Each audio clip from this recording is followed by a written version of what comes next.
Hello friend, આજે આપણે બનાવીશું વેજ મેક્સિકન સમોસા કે જે રેગ્યુલર સમોસા કરતાં ટેસ્ટમાં અલગ પણ અને બાળકોથી લઈ મોટા સુધી દરેકને પસંદ આવશે. એના માટે આપણે મેંદો લઈ લેવાનો છે. એમાં સ્વાદ પ્રમાણે મીઠું ઉમેરીશું, ત્યારબાદ એમાં અજમો ઉમેરીશું. અજમો ઉમેરતી વખતે એને આપણે હાથેથી વાટી લેવાનો છે અને ત્યારબાદ એમાં મોણ માટે મેં અહીં ઘી ઉમેર્યું છે. તમે ઘી કે તેલ કોઈ પણ ઉમેરી શકો છો. મોણ આપણે મુઠ્ઠી પડતું ઉમેરવાનું છે. મોણને વ્યવસ્થિત રીતે મિક્સ કરવાનું છે. મેંદામાં મોણ વ્યવસ્થિત રીતે મિક્સ થવું જોઈએ. બંને હાથની મદદથી મિક્સ કરી દેવાનું છે. તમે જોઈ શકો છો કે મેં કઈ રીતે મિક્સ કર્યું છે. ત્યારબાદ તેમાં પાણી ઉમેરતા જવાનું છે. મોણ વ્યવસ્થિત રીતે મિક્સ થઈ જાય ત્યારબાદ આપણે એમાં પાણી ઉમેરી દઈશું. તો સમોસાનો લોટ છે એ કઠણ બાંધવાનો હોય છે થોડોક, એટલે એમાં પાણી માપસર ઉમેરવાનું છે. જો તમે વધારે પડતું પાણી ઉમેરશો તો સમોસામાં બબલ્સ વધારે થઈ જશે. આપણે લોટ કઠણ બાંધવાનો છે એટલે જોઈતા પ્રમાણમાં જ પાણી ઉમેરીશું. તો લોટ આપણો બંધાઈ ગયો છે. હવે એને 3 થી 4 મિનિટ આવી રીતે મસળવાનો છે.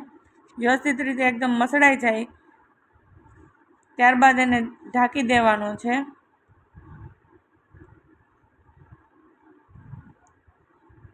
લોટ વ્યવસ્થિત રીતે મસળાઈ ગયો છે અને હવે આપણે એને 10 થી 15 મિનિટ માટે રેસ્ટ આપવાનો છે.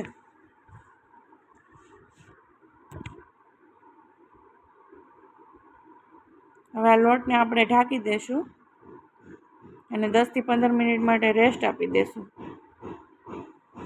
ત્યાં સુધીમાં આપણે સમોસાનો મસાલો તૈયાર કરી લઈએ. તો સમોસાના મસાલા માટે આપણે ઝીણું સમારેલું કેપ્સિકમ, ટમેટું, ગાજર બધું લઈ લેવાનું છે. તમારી અનુકૂળતા પ્રમાણે વધારે કે ઓછું લઈ શકો છો, પણ ગાજરમાંથી આપણે પાણી નિતારી લઈશું. ત્યારબાદ એમાં બાફેલા બટેટા એડ કરી દેવાના છે. પછી ચીલી ફ્લેક્સ, ઓરેગાનો, સ્વાદ પ્રમાણે મીઠું, ચાટ મસાલો, લાલ મરચું પાવડર, હિંગ, ધાણા જીરું, ટોમેટો કેચઅપ, ધાણા ભાજી, ખમણેલું ચીઝ,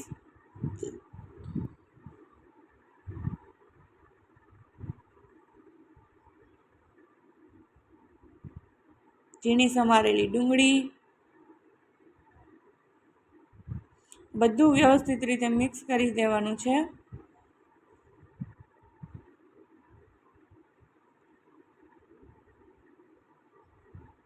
વ્યવસ્થિત રીતે મિક્સ થઈ જાય ત્યારબાદ જે લોટ બાંધેલો હતો તેમાંથી એક એક ગોયણું લેતું જવાનું છે. એકારે ઝાઝા ગોયણા નથી કરી નાખવાના, નહીંતર લોટ સુકાઈ જશે.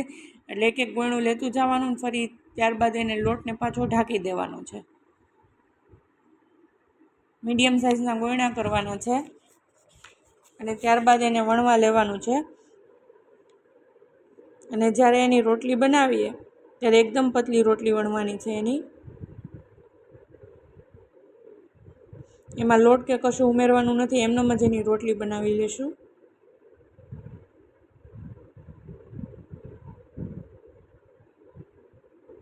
એકદમ આછી રોટલી બનાવવાની છે. તો રોટલી વણાઈ જાય ત્યારબાદ પિઝા કટર અથવા તો ચાકુ કોઈ પણની મદદથી એને કટિંગ કરવાનું છે. તો રોટલી આપણી વણાઈ ગઈ છે. તો હવે એને પિઝા કટરની મદદથી મેં સેન્ટરમાંથી ભાગ કરી લીધા છે. પછી એને બંને સાઈડથી આવી રીતે ફોલ્ડ કરી અને સમોસાનો શેપ આપી દેવાનો છે. અને ઉપરથી પણ વ્યવસ્થિત દબાવીને પેક કરવાનું છે અને સાઈડમાંથી પણ એને વ્યવસ્થિત રીતે પેક કરવાનું છે, નહીંતર સમોસું ખુલી જશે તો તેલમાં બધું રેડાઈ જશે. ત્યારબાદ એમાં 1 ચમચી જેટલો જ મસાલો ભરવાનો છે. એમાં મસાલો વધારે એડ નહીં કરીએ. પછી ઉપરથી આવી રીતે વ્યવસ્થિત સીલ પેક કરી દેવાનું છે અને દબાવી અને વ્યવસ્થિત શેપ આપી દઈશું ફરીથી. ત્યારબાદ આપણે તેલને ગરમ મૂકી દેવાનું છે. તેલ ગરમ થઈ જાય એટલે સમોસા તળવાના છે. તેલ આપણે મીડિયમ ફ્લેમ ઉપર રાખવાનું છે અને મીડિયમ ફ્લેમ ઉપર જ તળવાના છે, જેથી મસાલો છે એ વ્યવસ્થિત રીતે ચડી જાય અને કાચો સ્વાદ ન આવે એનો. મેં અહીંયા સાદું ચીઝ લીધું છે, એની બદલે તમે મોઝરેલા પણ લઈ શકો છો. સમોસાને આવી રીતે બંને બાજુ ફેરવતા જવાનું છે. તો તૈયાર છે આપણા સમોસા. વેજ મેક્સિકન સમોસા એકવાર જરૂરથી ટ્રાય કરજો, ખૂબ જ ટેસ્ટી રેસીપી છે. Thank you for watching. અને જો તમે મારી ચેનલ ઉપર નવા હોય તો મારી ચેનલને લાઇક કરો, શેર કરો અને સબસ્ક્રાઈબ કરો.